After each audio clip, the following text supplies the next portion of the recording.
So, penicillin. It is a beta-lactam group of drug, and this is the structure of beta-lactam drug, and the red structure on it is a beta-lactam ring. It was founded by Alexander Fleming in 1928 AD. He extracted it from the fungi called Penicillium notatum. Nowadays, it is extracted from Penicillium chrysogenum. Let's talk about classification of penicillin. It can be divided into wide, narrow, and very narrow group on the basis of spectrum of action. In wide spectrum, there is amoxicillin and ampicillin.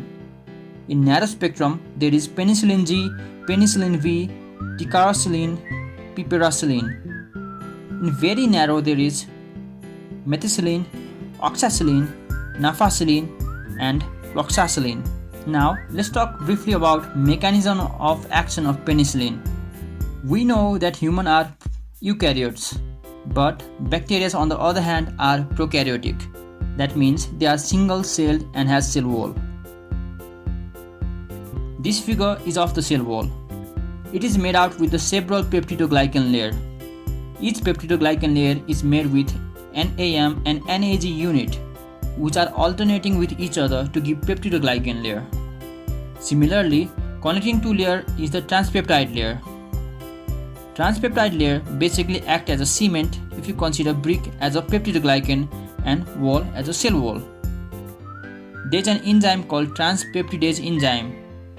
It forms transpeptide bond which connects two peptidoglycan layer and hence strengthens the bacterial wall. But penicillin also have high affinity to transpeptidase enzyme.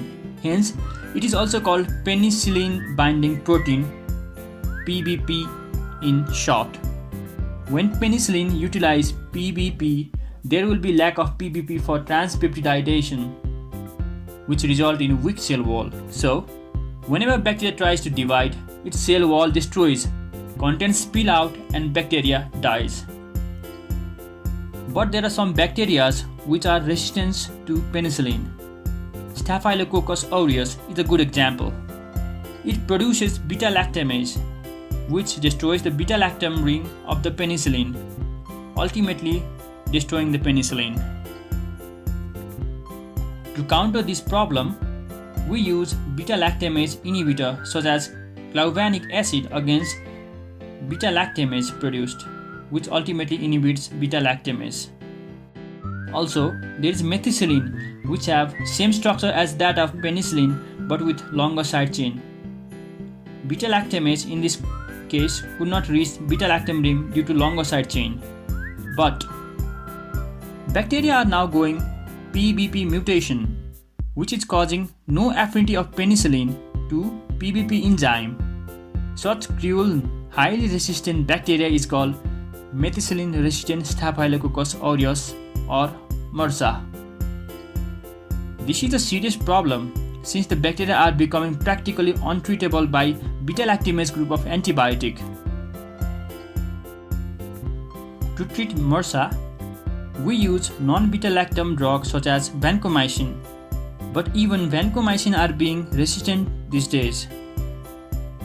This was all about the penicillin. Thank you.